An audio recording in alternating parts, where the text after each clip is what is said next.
Breaking news. UPI ద్వారా పెద్ద మొత్తంలో చెల్లింపులు చేసే వారికి ఎన్పీసీఏ శుభవార్త చెప్పింది. ఎంపిక చేసిన కొన్ని కీలక రంగాల్లో రోజువారీ లావాదేవీల పరిమితిని ఏకంగా 10 లక్షల వరకు పెంచుతూ నిర్ణయం తీసుకుంది ఎన్పీసీఏ. ఈ కొత్త నిబంధనలు ఈ రోజు నుంచే అమల్లోకి వచ్చాయి. దీంతో తరచూ లావాదేవీల పరిమితి సమస్యను ఎదుర్కొనే వారికి ఊరట లభించింది.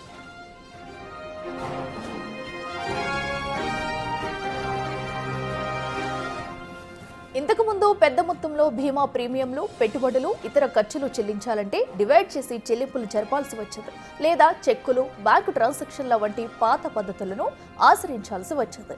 ఈ ఇబ్బందులను దృష్టిలో పెట్టుకుని ఎన్పీసీఏ చెల్లింపుల పరిమితిని పెంచింది. అధిక లావాదేవీలను డిజిటల్ బాట పట్టించేందుకు ఈ మార్పులు చేస్తున్నట్లు ఎన్పీసీఏ స్పష్టం చేసింది.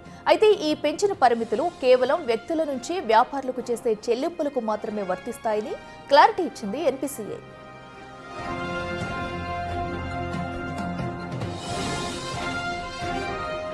తాజా మార్పుల ప్రకారం క్యాపిటల్ మార్కెట్లో బీమా ప్రీమియంల చెల్లింపుల కోసం ఒక్కో లావాదేవీ పరిమితిని 2 లక్షల నుంచి 5 లక్షలకు పెంచారు. ఈ విభాగాల్లో ఒక రోజులో గరిష్టంగా 10 లక్షల వరకు చెల్లించవచ్చు. అలాగే లోన్ ఈఎంఐ, జర్నీ బుకింగ్స్, ప్రభుత్వం ఈ మార్కెట్ ప్లేస్ లావాదేవీల కోసం కూడా ఒక్కో లావాదేవీ పరిమితిని 5 లక్షలకు పెంచారు.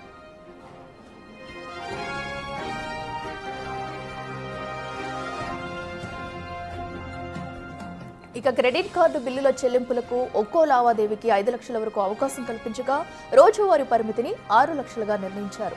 నగల కొనుగోళ్లకు లావాదేవీ పరిమితిని 2 లక్షలకు, రోజువారీ పరిమితిని 6 లక్షలకు పెంచడం ద్వారా వినియోగదారులకు కొంత వెసులుబాటు కల్పించారు.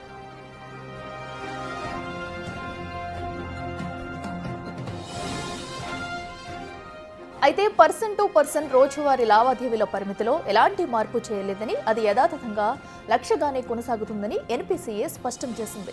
ఈ పెంచిన పరిమితిలో కేవలం వెరిఫైడ్ మర్చెంట్స్ చేసే చెల్లింపులకు మాత్రమే వర్తిస్తాయని తెలిపింది.